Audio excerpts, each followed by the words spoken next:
Very good morning, students. Welcome back to online course on programming for problem solving.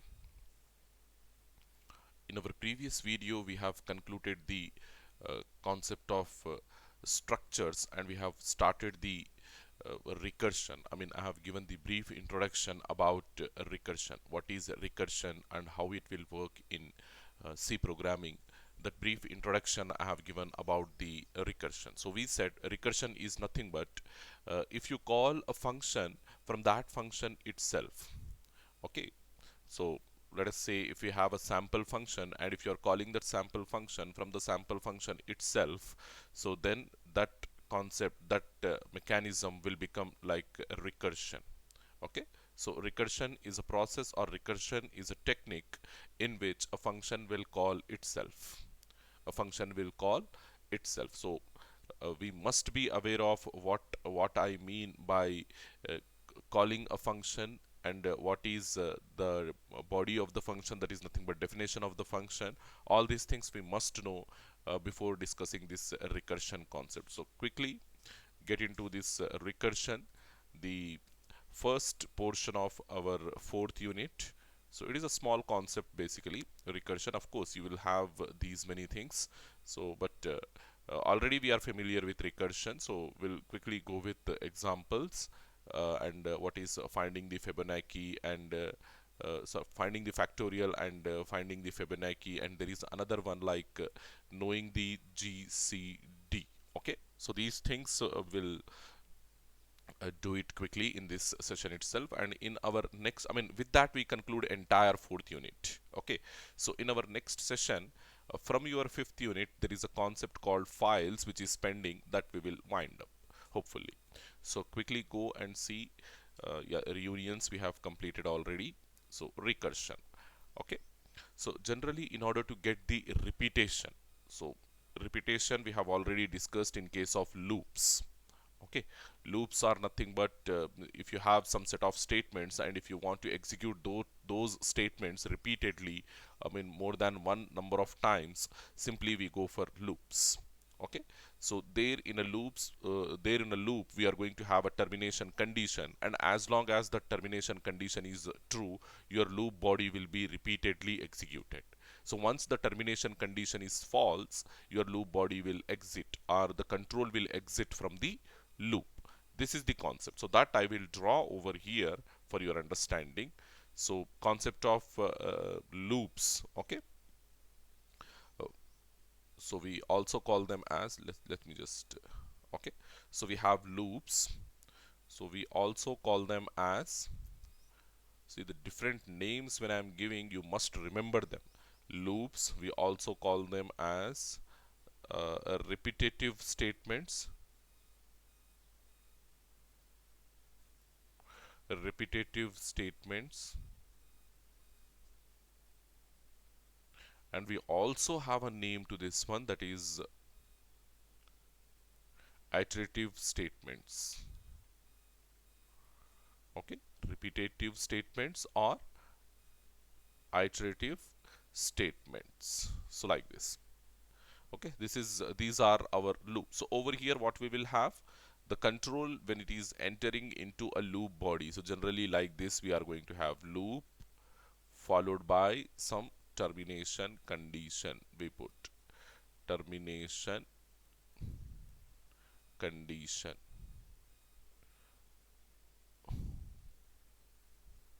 So these loop, it can be your while, it can be your do while, or it can be your for loop.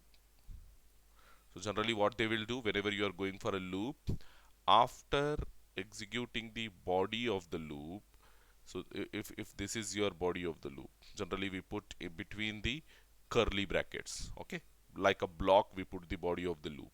So after executing the body, once again the control will return to the termination condition. The control will return to the termination condition. Sorry, I should put like this. The control will return to the termination condition. And in this approach, if the termination condition is true, in this second approach also, if the termination condition is true, again the control will return to the body and executes the body. And when this loop will exit, in the sense when the termination condition goes to false. So this is our looping mechanism. If this termination condition is false, simply the loop will exit. Okay, so this is our looping mechanism. So programmers generally what they will do means they will use these iterative technique or repetitive technique to achieve the uh, repetition in our program. So there is another approach which is also used by the programmers to achieve the repetition, that is nothing but recursion. Okay, using recursion also what we are achieving in our program, in the sense we are achieving the repetition only, executing some set of statements more number of times. Okay, that is a repetition. So here you read this first statement. Programmers use two approaches. So these are the two approaches. The first approach is repetition. Okay, repetition. And the second approach is your iteration. Sorry, not iteration. Recursion. That is, second approach is a recursion, a repetition or recursion. These are the two different approaches through which the programmers achieve repetition in our program, or the executing set of statements more number of times kind of thing in our programs. Okay, so for writing repetitive algorithm, one approach is using loops, and this is the first approach, and the second approach is using recursion. So how the programmers will achieve repetition or executing some set of statements more number of times, in the sense one with the help of loops and the other one with the help of recursion. So recursion is also a repetitive process in a function calls itself, in which a function calls itself. See here, recursion is a repetitive process. We are saying it is a repetitive process in which a function is calling itself more number of times. So as many number of times the function is calling itself, that many number of times the statements whatever you are keeping inside the function will get repeated. Okay, if the function is calling two times itself, then the internal body of the function will execute it two number of times. If it is calling more than two times, some n number of times, then the internal portions, the statements of the function will be executed that n number of times likewise. Okay, so actually this recursion concept, it is introduced in modern programming languages only, and many older languages like prior to the development of this structured programming concept, whatever languages we have, those languages they do not support the recursion concept. Okay, and recursion, uh, I mean as it is an effective technique to achieve the repetition process, repetition in our programming. We need to understand this recursion, and we need to practice this recursion as much as possible. Okay, some older languages do not support recursion. One major language that does not support recursion is COBOL. So we have a language with name COBOL, and this COBOL, it goes before the invention of our C language. So this COBOL language, it is not supporting the concept of recursion. There is no recursion in COBOL language. We have to remember this statement also. Hopefully you understood what exactly this recursion is, and the application of this recursion, why we are going for recursion. Hope you understood. So quickly go and see. To study the concept of recursion, we need to have some discussion on different examples. Okay, these examples, they definitely requires the repetitive approach. Okay, in order to solve this example we must go for repetitive approach. So that repetitive approach we can solve in two different ways. One is with the help of loops, and the other one is with the help of recursion. So we study these two approaches. That is, in our study we will see both iterative definitions as well as the recursive definitions for finding our solutions. So they are, the first one is finding the factorial. Finding factorial of a given number. Finding factorial of a given number. It is a, definitely, see, whenever you are calculating the factorial of some number, let us say in your mathematics, how you write that one? 6 factorial. So what we have to do? We have to multiply all the numbers up to 6, isn't it? 1, 2, 3, 4, 5, and 6. What we are doing over here? See, the sequence, we have sequence of numbers, and that sequence is incrementing one by one in each step. From here to here, one increment. From here to here, another one increment. One increment, one increment, one increment. Likewise, we can take a loop, isn't it? We can simply take a loop, something like this. For all I equals to 1, because we should not consider 0. If we consider 0, then what will happen? It will multiply 0 also with this value. So if you multiply 0 with this value, then what will happen? This entire value will become 0 only. So that's the reason we have to start our loop counter from 1. 1, then semicolon, 1 must be less than or equals to 6, because we are saying up to 6. Okay, so 1 must be less than or equals to 6, and 1 I plus plus. I must be less than or equals to 6, and I plus plus. So here what we do is we take another variable like fact, because we are calculating the factorial. Fact equals to 1, like this we do. Then fact equals to equals to fact multiplied with I. Like this we write a simple statement. So this is the iterative solution for finding the factorial of a given number. We also have the recursive solution for finding the factorial of a given number that we discuss in detail. So the next one, second one is Fibonacci series. Okay, Fibonacci series or Fibonacci series. Many people will pronounce differently this one. So Fibonacci series. Then the third one is finding GCD. Finding GCD of two numbers. Finding GCD. So these three things we'll practice in our discussion. So first, let's just go with the first. We have already understood what is recursion and how it is a replacement to our loops. And moreover, we said in order to fully understand this recursion concept, we have to discuss some basic examples on this recursion. And those examples I have listed over here three different things. First one is finding the factorial. Second one is finding the Fibonacci or printing the Fibonacci series up to the given number. And then the last one is finding GCD. So quickly we go with the first one, that is finding factorial. See, what do you mean by factorial? We already have the understanding from our mathematics.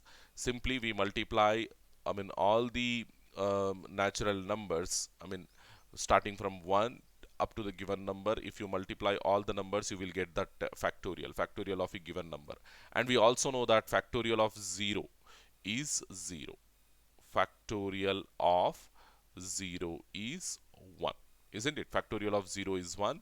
And for all other numbers, what we have to do is just multiply all the natural numbers starting from 1 to the given number, up to the given number. If you multiply all those numbers, you will get the factorial of the given number. So this concept we already know. The factorial of a number is the product of the integer values from 1 to the given number. Okay, what is factorial? Factorial of a number is the product of all the integer values from 1 to the given number. We have to start from 1 and up to the given number we have to multiply, or we have to get the product of all those integer values to get the factorial. Okay, so the iterative definition, if you see, the iterative definition, that is nothing but the looping definition. Here we use loops in order to find out the factorial. In the first case we'll use loops, and in the second case we'll go with recursion. So factorial of n, here n is nothing but the number for which you want the factorial, of which you want the factorial. So factorial of n, if you take it as a function, factorial of n, if you take it as a function, then factorial of n will become 1. Factorial of n will become 1 when n value is exactly equals to 0. Okay, this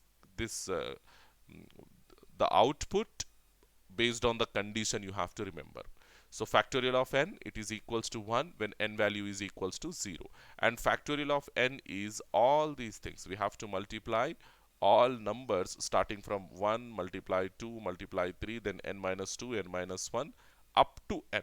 We are multiplying all numbers in either case where n value is greater than 0. Where n value is greater than 0. If n value is greater than 0, we have to go with this approach, the second formula. Okay, factorial of 0 is 0, and factorial of n we have to follow this approach, this phenomenon. Okay, this formula. This is the iterative definition of your factorial. So this approach we use whenever we are going to calculate the factorial of a given number using loops. So an iterative function can be defined which will take only the iteration counter to calculate the factorial, but not the function call. So here we are not calling the function repeatedly in order to achieve the factorial. Okay, in iterative solution, simply what we pass the counter. Okay, we pass the loop counter, and using that loop counter or the initiative value, the function will calculate the factorial of the given number.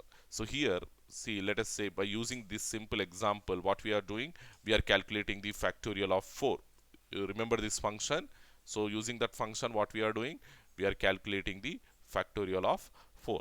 So that is yes, factorial of 4. How we can calculate? First we have to put n, that is 4, multiplied with n minus 1, that is 3, multiplied with n minus 2, that is 2, multiplied with n minus what? N minus 3, that is 1. So here only we have to, because from 1 to the given number we have to. So if you multiply all these things, what you will get? 4 3 is 12, 24, 24 you will get.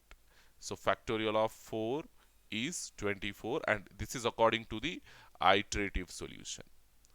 Okay, iterative solution. So like this. So quickly go here and we'll practice this one. We'll demonstrate this one. I mean, how we can find the factorial of a given number using iterative solution, that I will demonstrate. So then we will go for a recursive approach. So quickly go to the dev cpp. Okay, take the empty file, and here what I have to do, yeah, take one comment, iterative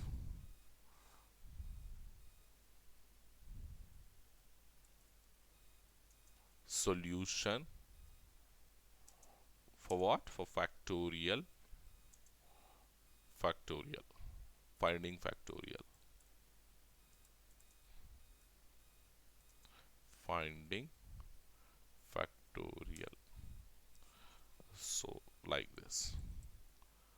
Hopefully you understood this one.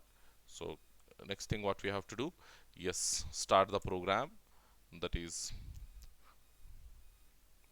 hash include stdio dot h. Next thing, I will call the function factorial. Okay, factorial is my function name, and int.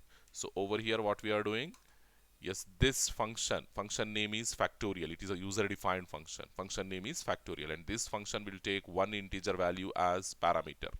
So here when it is taking one integer value as parameter, so the input what we give over here is the number for which you want to calculate the factorial. That number we pass as an input, and what it will give as the output, in the sense the calculated factorial value it will give as an output. Remember this one.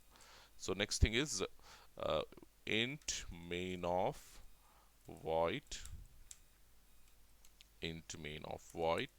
So here int n is the number for which we want to calculate the factorial.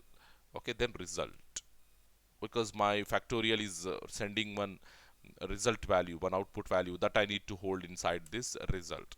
So next thing, printf, enter any number, enter any number for you want for which you want to calculate the factorial. Then what we have to do, scanf, okay, percentile d, comma, and percent n. So here we are calculating the we are reading the number. So the next thing what I have to do, pass call that factorial of n. Okay, so next thing, printf, we need to print the result, isn't it? So that is what will be the result, that is factorial of percentile d is percentile d. So it will print the factorial. So that is what we need to print over here. First n, okay, factorial of n is result. So like this. So the next thing, I need to put that function definition factorial of int read into some num, a different variable. So here what we have to do, declare one variable int I comma, we need fact equals to 1. As I said, we need to initiate from 1, not from 0. So for all I equals to 1, I must be less than n, less than or equals to n num, because we have read the value into num. So then I plus plus, I plus plus. Here you come down and here you put fact equals to, and moreover, when you are keeping only one statement, this curly brackets not required. So simply write fact equals to fact multiplied with I. That's it. Then what we have to return fact. Return fact. That's it. Factorial is calculated and it will be returned from the function using the return keyword. Okay. So save it and compile it. Compilation, as you can see, it is successful. Then run it. So here what it is asking me, it is asking me to enter any input number. So let us say if I am giving the input as some 4. So what will be the factorial? 24. Factorial of 4 is 24. Like that you are getting the output. Hopefully you understood this iterative approach for solving the factorial of a given number. So we'll go with the next one, that is recursive definition. So over here what will happen? The recursive definition, you just focus. So in recursive approach, what we do, we call our function for repeated number of times until and unless we get the factorial. Okay. So a function is defined recursively whenever the function itself appears within the function definition. So within the definition of a function itself, one more time we'll call the same function by some decrement in the what we call processing value. Whatever value you are processing, that processing value, I mean, it is something like decrementing the counter of the loop or incrementing the counter of loop before it reaching the maximum value. Okay. So here also same thing in recursive definition or in recursive approach, what we do is we decrement the n value so as to so as it will reach up to 0. Okay. So over here you see, whenever the n value goes to greater than 0, whenever n value goes to greater than 0, our function definition is, I mean, our definition or our formula is n multiplied with factorial of n minus 1.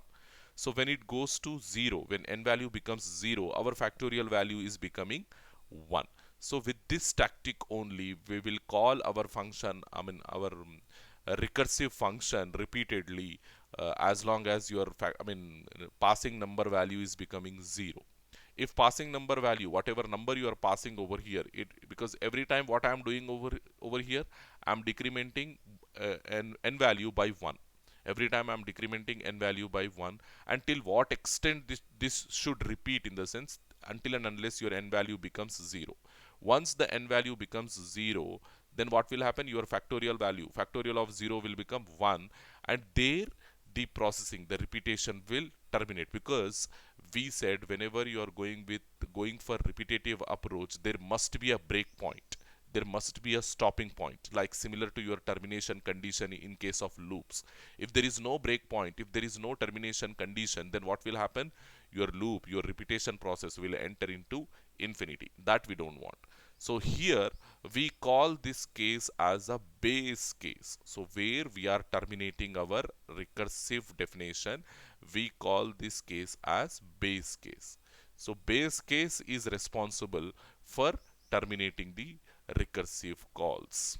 So who is responsible for terminating the recursive calls? Your base case is responsible for terminating the recursive calls. So whenever you are going for recursion, you must be clear with the base case. So what is my base case? Which is, using which I am going to terminate my repetitive approach. So I will show you simple basic example how this recursion will enter into infinity and how you can stop it, with the help of this base case. All those things I will explain. So quickly go to the IDE. So over here what I'm doing, I'm taking simple function hash include stdio dot h. So next thing is void. My function will not return anything, and my function name is sample, and my function will not take any parameters as well. So return type and parameter list both are void. Then int main of void. So inside it, what I'm doing, I'm calling my sample function. I'm calling my sample function. So then my definition void sample of void. So here what I am doing, hello, sorry, printf backslash n hello world. So what will happen over here, how this, I mean, okay, initially I'm taking one simple function declaration, then from the main I'm calling this function sample. So immediately the control will jump from here to the sample definition. So over here the control will come from here to here. Then inside it I have hello world. So what will be the output of this program? You will get hello world only one time, isn't it? You will get hello world only one time. So like this you will get hello world. So if I call this same function, sample function, from this sample function definition, so this is my recursive call, sample. Here also I am calling sample. So this is my recursive call. So then what will happen? Definitely the loop will, I mean, it is a repetitive approach. What will happen? The control will come from here to the definition, here to the definition, and it will print this hello world. Again I have the function call. So what will happen? Again the control will come from here to the definition, here to the definition. One more time it will print this hello world. Again it will go to the, like this it will keep on call itself. It will keep on call itself, and there is no stopping point. There is no stopping point. There is no base case. There is no base case for this recursive call. So I mean, internally what will happen? The program control will enter into infinite amount of repetition.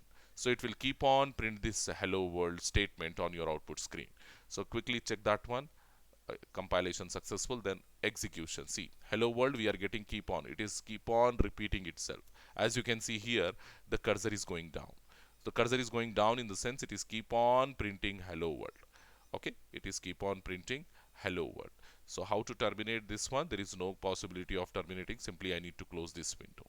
So this is how the control will enter into infinity. So how I can avoid that control from entering into infinity, in the sense you take some termination point, you take some base case into your program, or some termination point into your program, so as to stop the program execution. Okay, so as to stop the program execution or repetition process. So how I can do that one? In the sense, here you see, so I'm taking one n, okay, and I'm initiating n value to some 5. So if you initiate n value as 5, the control will, I mean, this means I want to repeat the recursion process five number of times. So here I need to pass this 5, okay, and my input value should be integer. So next what will happen? I'm passing 5 over here. So or else not 5, you have to pass n over here, okay, because n value is 5, so I am passing n over here. Or else you don't take this one, simply here you put 5 only, here you put 5 only. Okay, we'll see what will happen. We will see. Here you take integer n, because we need to read this 5 into some variable. Now here what you do is, if at all my n value is greater than 0, if at all my n value is greater than or equals to 0, then what we have to do? Print hello world and repeatedly call the function. Print hello world and repeatedly call the function. So these two statements I need to put inside here. Okay, I need to print hello world and I need to call the same function recursively. Okay, in either case, if this is not my case, or else you can do like this. Just remove this, remove this. You can even do like this. So here what I am doing, if at all my n value is equals to 0, n value equals to 0, then I need to stop. then I need to stop. So how? Simply return. That's it. Return from the function. In either case, what we have to do? Simply print hello world and call recursively. So now what will happen in the first case? Yeah, when you are calling this function recursively, pass n minus 1. Pass n minus 1. So yes, initially what will happen? We are passing 5, so n value will become 5. Okay, n value will become 5 over here. So then, yeah, it will check this condition. Either if at all n value is equals to 0, no, not equals to 0, because my n value is 5 now. So what it will do, it will print hello world on the output screen, and then it will call the sample function recursively by making n value minus 1. So previously n value was 5, so now n value will become 4 only, because n minus 1 we are saying 4 only. And we are calling this function recursively, so where the control will jump from here to here, and 4 will be read inside this n. So with n value as 4, one more time the function call will continue, one more time the function definition will continue. Again it will check n value as 0. It is not 0, because now my n value is 4, it is not 0. So once again what will happen, this will be skipped and hello world will be printed, and one more time n minus 1. So this time n value will become 3, one more time 2, one more time 1, one more time 0. So when n value becomes 0, what will happen? If n equals to 0, we are simply saying return. Don't execute, simply return from the function. So this is how my program will terminate. Okay, this is how my recursive call will terminate. Now you see how many times you will get the hello world statement on the output screen. You are getting only 5 number of times. Previously we got infinite number of times, but now we are getting only 5 number of times. So what is my base case over here? Yeah, this one, n value becoming 0 is my base case. So this is my base case. We call this thing as a base case. Whenever my n value is going to 0, my recursive approach is terminating. My recursive approach is terminating. So we call this n value equals to 0 as my base case. So quickly go to my slide. So here also same thing you can see. Whenever my n value is becoming 0, I'm calling it as a base case. So over there I'm returning 1 and I'm stopping. In either case, what I am doing, I am calling the function recursively by simply decrementing n value by minus 1. So with this recursive definition, let's just calculate the factorial of 4. Okay, factorial of 4. How this will go? Factorial of 4. So what is factorial of 4? So it is n value is greater than 0. So this approach we have to follow. Equals to uh, n is nothing but 4. 4 multiply with factorial of n minus 1, that is factorial of 3. Okay, once again our function is not completed, still it is having a function, still it is not having any constant value, it is having a function.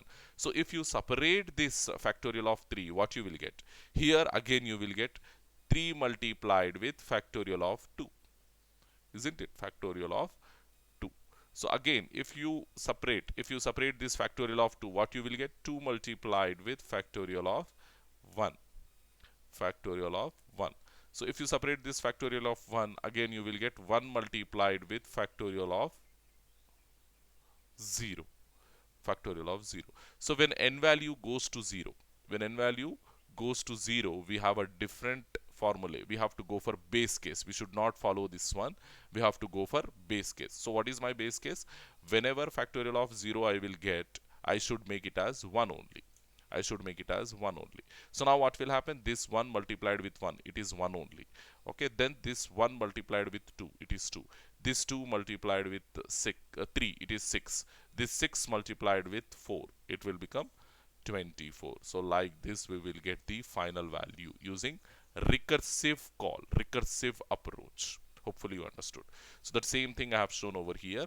See, whenever we are calculating factorial of 3, we are writing 3 multiplied with factorial of 2. So this factorial of 2, in turn we can write like this. Factorial of 2 is equals to 2 multiplied with factorial of 1. Factorial of 1 is nothing but 1 multiplied with factorial of 0. So when you got factorial of 0, this factorial of 0 is nothing but 1. So again, you just put this factorial of 0 value over here, and you will get factorial of 1, that is 1 multiplied with 1, so 1. Again, factorial of 1 value you put over here. factorial of one value you put over here. So what you will get, factorial of 2 is equals to 2 multiplied with factorial of 1, we got 1, so that 1. Okay, from here to 1. So then this will be 2. Then whatever factorial 2 value we got as 2, that we need to put over here to get the final value. So factorial of 3 is equals to 3 multiplied with this 2, so is equals to 6. So like this we calculate factorial of 3 recursively. Okay, so yes, as I said, you need to observe this where exactly I am stopping my calculation of factorial, in the sense where I am reaching the base case. So reaching base case or the general case, we have two different names for that one, base case as well as general case. So whenever you are reaching the base case or whenever you are reaching the general case, it is acting like a termination point. It is acting like a termination point to your recursive process. So remember this one, this is very, very important. Okay. So example of this recursive definition we need to see. It is very simple. Already I have demonstrated almost everything in that one. So just I need to put it on a IDE to get it solved. So what I have to do over here, the same program okay, let us start from the beginning. So hash include stdio dot h, then yes, int, my function should return a value, int factorial, I'm taking my function name as factorial of int, so at the end put the semicolon, then int main of void, and here declare int n for reading the number and result. Okay, so then read the number, printf, enter any number,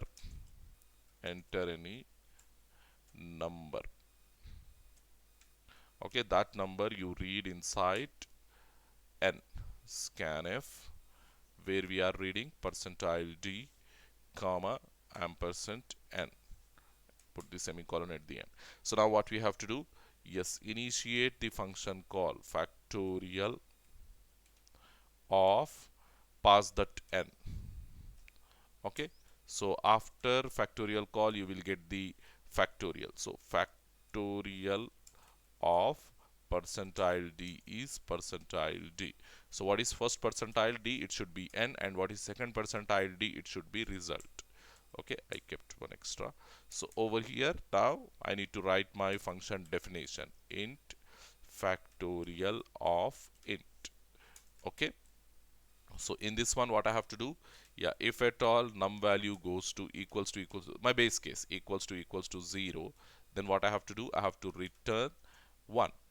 Okay, in either case what I have to do, okay, and that is we need to take in else case we need to go with yes, return, what we need to return, num, we are reading into num, so here int num, we need to put the variable as well, isn't it? So here int num.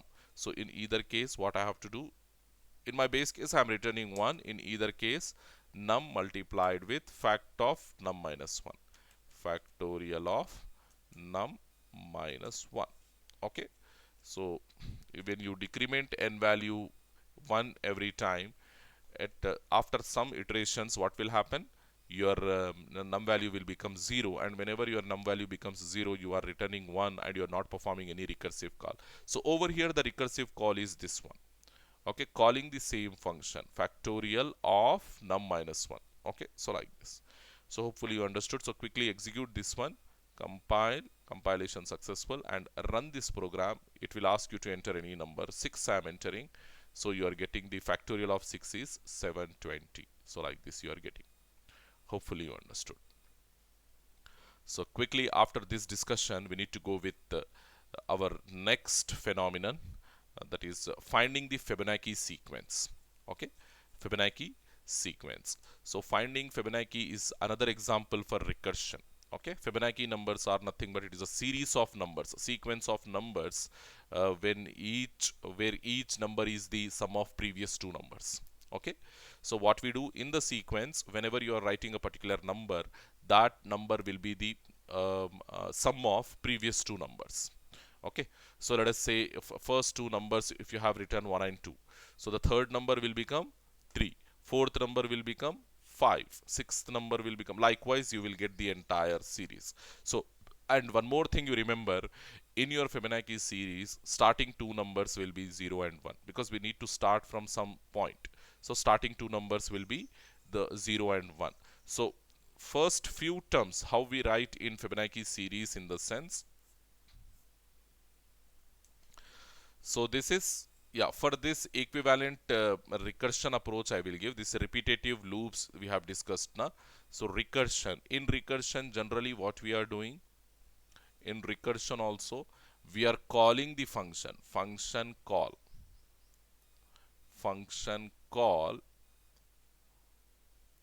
and inside this we are passing some parameters. So here also we are having set of statements. Okay, so here also this entire thing will repeat in recursive call. Here we put our recursive recursive call in the sense the function will call itself, so these things will be repeated, whatever statements you are writing here, these things will be repeated for some number of times, as long as, so if there is no base case reached, if the base case is not reached, then what will happen, the control will repeats itself. Okay, the control will repeats itself. If the base, okay, when this will stop in the sense, when this process will stop itself. So in the sense, if base case is reached, if base case reached, base case reached, so we need to look for that base case only. If the base case is reached, simply what will happen, your repetition will terminate. Here we have the repetition, and when the base case is reaching, we are exiting, from this function. So likewise you have to remember the recursion process. So go over here, and now I was about to give you the Fibonacci sequence. So first two numbers we said 0 and 1. In Fibonacci sequence, what we said, the first two numbers 0 comma 1. So the next number when you write, the next number is the sum of these two numbers. So what is that sum of these two? It is 1 only. Okay, and the next number is the sum of previous two numbers, that is 1 plus 1, 2, 2 plus 1, 3, 3 plus 2, 5, 5 plus 3, 8, 8 plus 3, 13, 13 plus 3, 21, and so on, continue up to the infinity. You will get like this. So this is called the Fibonacci sequence. Okay, hopefully you understood. Fibonacci numbers are a series in which each number is the sum of the previous two numbers. Okay, and this number series is named after the Italian mathematician who invented this Fibonacci series, and his name is Leonardo Fibonacci. Okay, and this concept, the Fibonacci series or Fibonacci series, this concept is from the 13th century. Okay, now we are in 21st century, so this concept we got from 13th century. So remember this one. Okay, so here as we said, the first two numbers, that is Fibonacci of 0 is 0, Fibonacci of 1 is 1. Then the next two numbers, how we are calculating, in the sense we are simply summing. Whenever you are going for Fibonacci of n, you need to sum Fibonacci of n minus 1 plus n minus 2, so as to get the Fibonacci of nth number, nth term. Whenever we are looking for nth term in the Fibonacci series, we need to sum the previous two terms, that is Fibonacci of n minus 1 plus Fibonacci of n minus 2, Fibonacci of n minus 1th term and Fibonacci of n minus 2 term. So likewise you will get the complete Fibonacci series. So over here you can see the complete phenomenon, how we have shown. See, we are looking for Fibonacci of nth term, so definitely we need to go for n minus 1, n minus 2, where this n minus 1 is further divided into n minus 2 plus n minus 3. N minus 2 is further divided into n minus 3, n minus 4. Likewise, we have an n number of times repetition process. So here also we definitely need a base case so as to terminate our repetitive process or recursion process. To calculate the Fibonacci of 4, just use this formula so that we can calculate the Fibonacci series. So Fibonacci of 4, The steps are shown in the following figure. So over here what I am doing, I am calculating the Fibonacci of 4. So Fibonacci of 4 is nothing but Fibonacci of 3 plus Fibonacci of 2, isn't it? The previous two terms. We need to add the previous two terms. So Fibonacci of 3 plus Fibonacci of 2. So over here Fibonacci of 3, how we can? Fibonacci of 2 plus Fibonacci of 1. Okay. Then Fibonacci of 2 again, Fibonacci of 1, Fibonacci of 0. Okay. So Fibonacci of 2, how we will calculate? Fibonacci of 1. I mean the first two terms we know. That is Fibonacci of 0 and Fibonacci of 1 we know.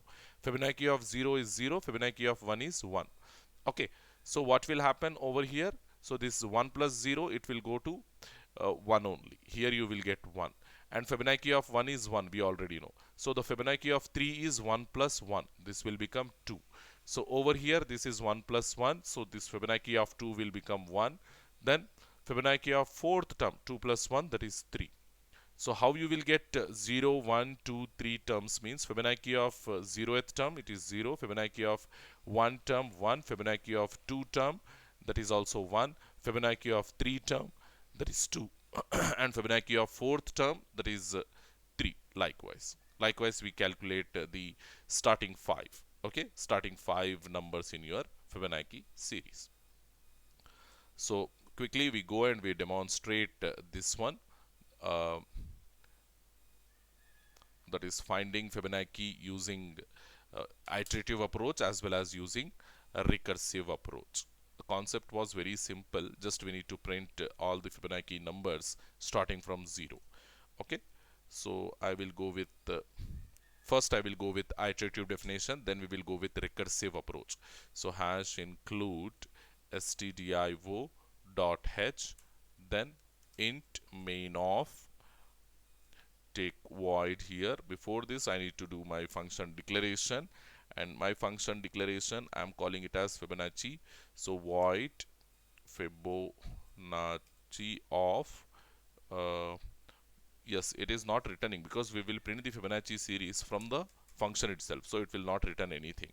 So over here what I need to do, how many number of terms I need in my Fibonacci series, that I need to input. Printf, okay, enter the number of terms, how many terms I need in my Fibonacci series, that I need to read. So scanf, read that thing into n and percent n. So reading that number is over. So now I need to call the Fibonacci. Fibonacci, as my return type is void to this Fibonacci, I no need to initialize the function call with a variable. So now what is missing? The function definition is missing. So void Fibonacci of read that number into num. Okay, the next thing, immediate thing what I have to do, yes, integer I, and define the terms. My term 1 will be uh, 0 and term 2 will be 1. Okay, and we need to calculate the next term. We need to calculate. Okay, every time we need to calculate the first two terms, we need to print, then we need to calculate the next term. So printf, I am printing the first term, that is percentile d space comma, put print term 1. You need to remember only these things. Then next term, what we have to do, next term, every time we need to add term 1 plus term 2. Okay, so by adding term 1, term 2, we will get the next term. Okay, so simply make, here you need to write term 1 equals to term 2. Okay, then term 2 equals to next term. Term 2 equals to next term. That's it. So this is this entire thing I need to put inside the what we call loop. All these statements I need to put inside the loop. So for all I must be equals to 1 and I must be less than equals to num and I plus plus. I plus plus. Okay, then next thing, yeah, this entire thing, as I said, we need to put in loop. So here we need to go and we need to add this entire thing inside the loop. So this is iterative solution.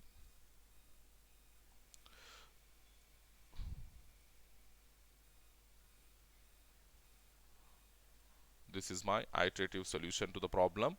Yes, remove this extra space, just save it.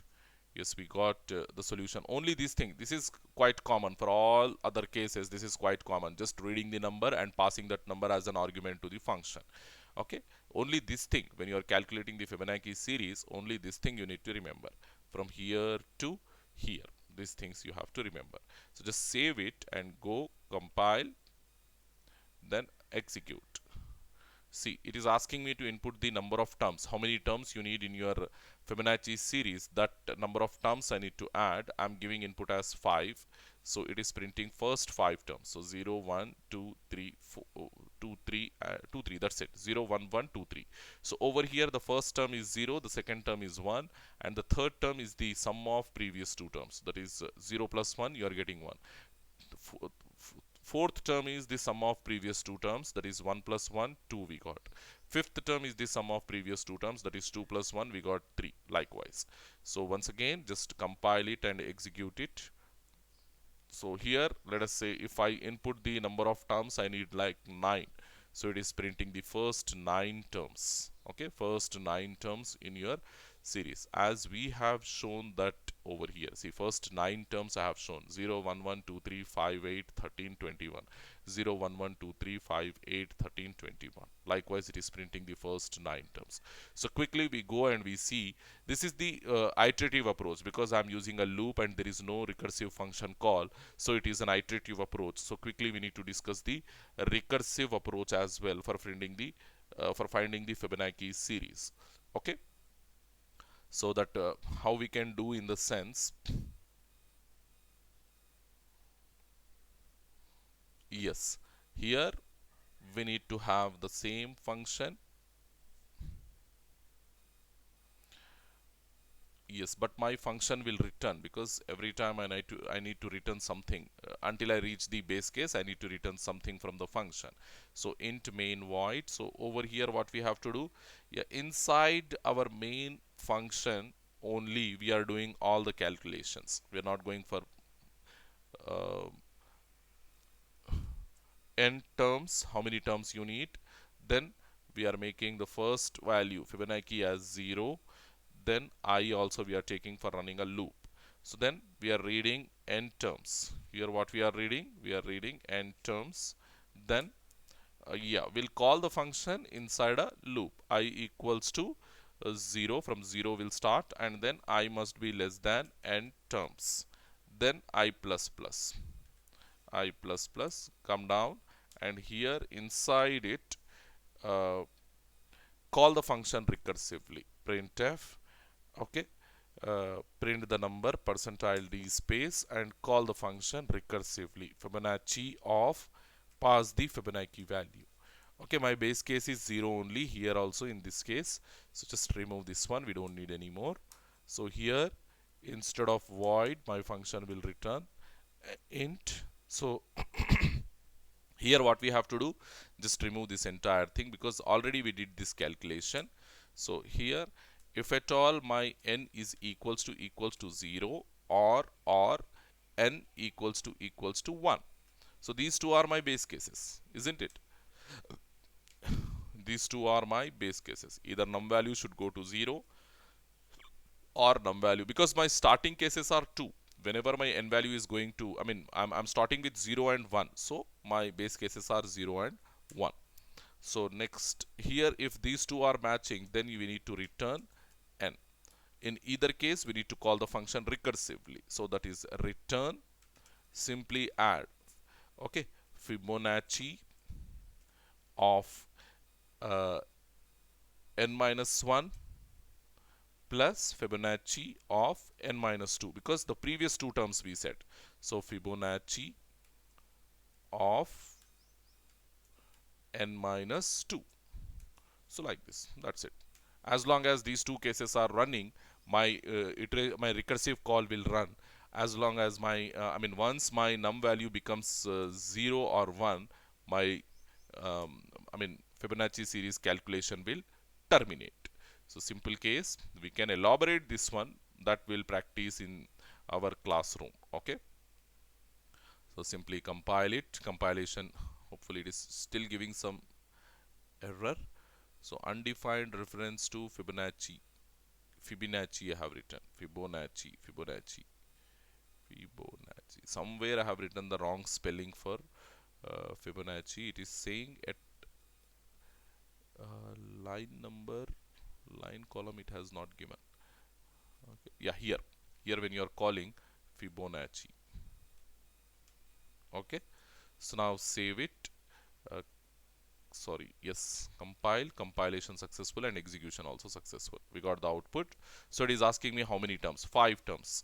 Yes, it is printing all zeros. There must be some mistake we have done. I was guessing this. So here,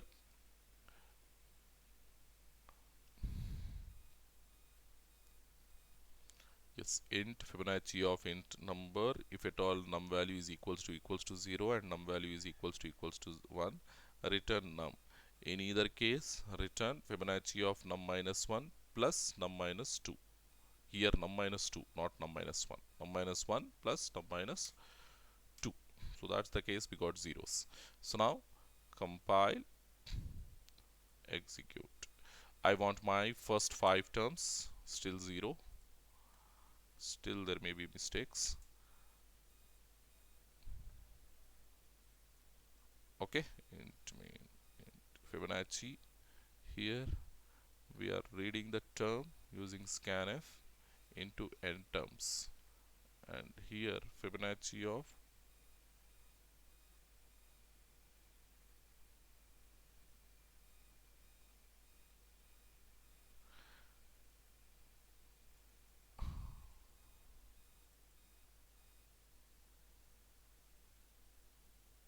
Fibonacci of 0 we pass, right? Sorry, here not Fib. We need to pass n terms, I guess. Fibonacci of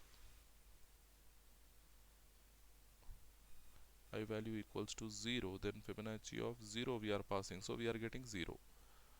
Okay, so this must be n terms. Let me just see what will happen. Compile, run. So we need to give 5. Yes, 5 we are getting.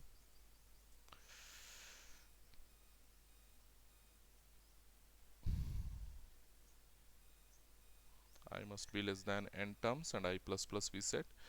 Yes, over here I forgot one thing. We need to put Fib only, but there should be some increment, some sort of increment in this Fibonacci series. Otherwise, what will happen? You will get ultimately zeros only. Yes, there should be, because it is a repetitive process now. So we must increment Fibonacci. Compile, compilation successful. We need to put 5. Yes, see there is an issue. I mean the program what I have given in your notes, there is an issue. We should put this Fibonacci plus plus, otherwise you will not get the output. You will get the output like how I got, that is zeros. So you need to correct that one. So here when I am entering some number of terms 9, then I am getting the output as you can see 0, 1, 1, 2, 3, 5, 8, 13, 21. So like this we can calculate the sum of calculate our Fibonacci series up to the n number of terms. Okay, so this is how we can print the Fibonacci numbers. So there is one last concept, that is finding the GCD, greatest common divisor. Okay, this is we also call it as HCF, highest common factor or greatest common divisor. GCD or HCF, both are same. Just you need to understand the concept, and it is from mathematics, so I don't think that I have to give some more explanation on this one. So the number which, I mean, if you are taking two numbers, 3 numbers, whatever numbers you are taking, so what number will divide those 3 numbers or 2 numbers, whatever you have selected. So the greatest number which divides all these numbers, we call it as a greatest common divisor. So HCF, highest common factor or greatest common divisor. So if you read it, the HCF or GCD, highest common factor or greatest common divisor of two integers. Okay, here we do for two integers. In reality, in your mathematics, you can even go for more than two integers. Okay, for our simplicity we are going with only two integers. So we read two integers and we will find out the GCD of those two numbers, GCD of those two integers. Okay, the greatest common divisor of two integers is the largest integer that can exactly divide both numbers without a remainder. Exactly divide in the sense without a remainder. Exact divisor in the sense you must get the remainder value as 0. Without a remainder means remainder should go 0. Okay, so this is the concept, this is the phenomenon. So we need to find out such a number, greatest common divisor, in order to get the GCD of a number. So quickly we see both iterative solution as well as the recursive solution for finding the greatest common divisor. So I will go to the yes, my IDE, and I'm writing my program. First I will write the iterative solution, then we'll go with what we call a recursive solution. So here void, this is iterative, so I'm not using any function directly inside the main only. I will do that one. So int main of void, then here you put int my first number n1 or num1, you take down num1, my second number num2, and I need I to run the loop and GCD calculate it. Then what we have to do, read those two numbers, printf enter any two numbers. Okay, enter any two integers. We need integers only. Enter any two integers, and at the end put the semicolon, then read those two integers. Scanf %ld space %ld comma and percent num1 comma and percent num2. At the end put the semicolon.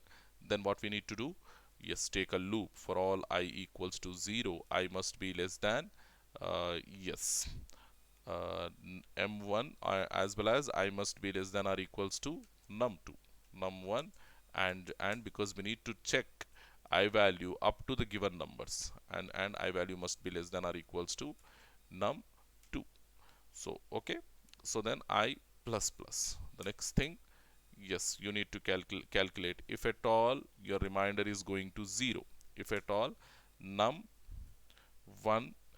modulo division I is equals to 0, and and num2 modulo division I equals to 0, then what we have to do, make the GCD as 1. Sorry, I make the GCD as I. Okay, like this. Come out of this loop, and when you are out of this loop, simply print the GCD as that GCD only. Printf greatest common divisor, greatest common divisor. Okay, greatest common divisor colon %ld comma GCD. At the end put the semicolon. Save the program, execute, compile, compilation successful, execute, run. So it will ask you to input two numbers. So I'm giving my two numbers as 5 and 6. So which one is greatest common divisor? Yeah, there is some issue. We got some issue in the program. So here yes, I value we should not start from 0. Whenever you are performing multiplications, I value should not start from 0. So next is compile, then run. Yeah, here 5 comma 6. Yes, we got the greatest common divisor as 1. So if you take some different numbers, because 5 and 6 greatest common divisor is 1 only. So if you take some different numbers, 5 and 25, so greatest common divisor will be 5 likewise.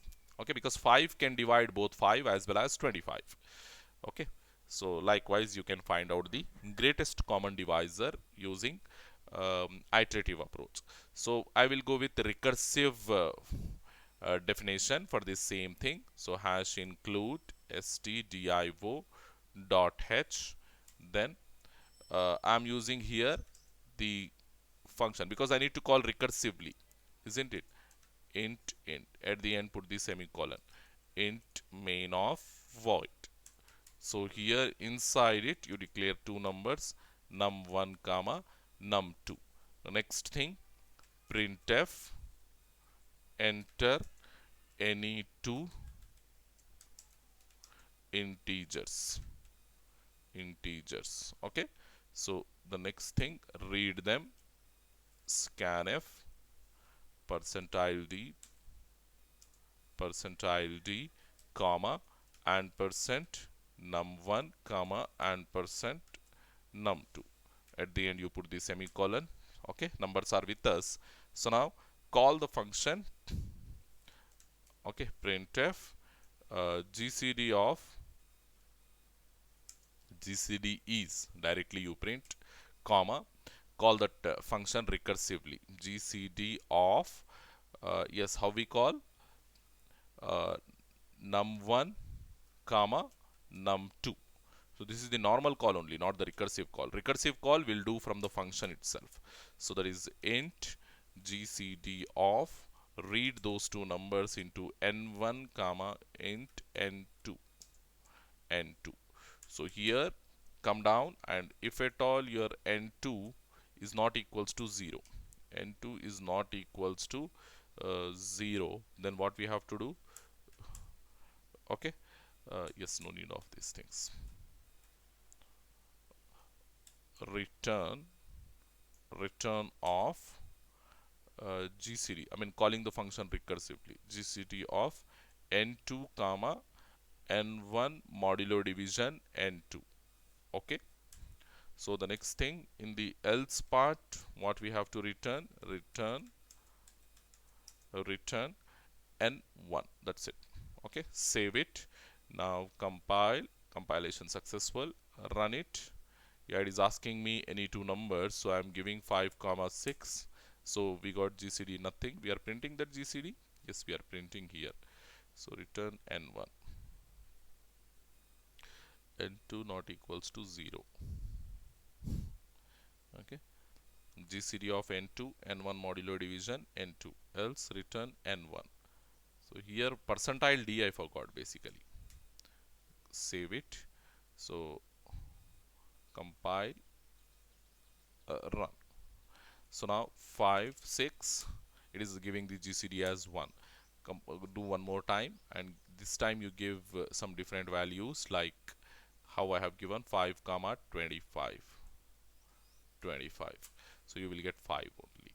Okay, so in this way we can find the I mean different we can take different examples, and we can find the solutions to those examples using both recursive way as well as your iterative way. So which one is flexible? We said the most efficient technique is recursive way only. So using recursion only we have to do, I mean, our programming solutions. But at the beginners level, will not do in terms of recursion. We'll practice it as a concept only. But when you go to real-time environments, like when you work in real-time environments, whenever it is possible, okay, the programmers practice is, whenever it is possible, we have to go with recursive solutions only, because recursions are the effective ways. They will what we call, they will minimize the because whenever we are going for repetition, it is something like an extra burden on the computer. Okay, because it will consume a lot of resources from the computer, and even if a process of repetition fails using loops, then what will happen? Definitely your computer, there is a possibility that your application will crash, your project will crash, or sometimes your entire computer will crash. So because of that reason, will not go for loops, rather we will go for recursion concept. So hope you understood the importance of this recursion, and how to use it in our programming. Different examples also have given for using this recursion. So with this understanding, we'll conclude this recursion concept, and in our next session, okay, hopefully we'll go with your 5th unit. Whatever concepts left over there, we'll wind up those concepts. Thank you very much, students.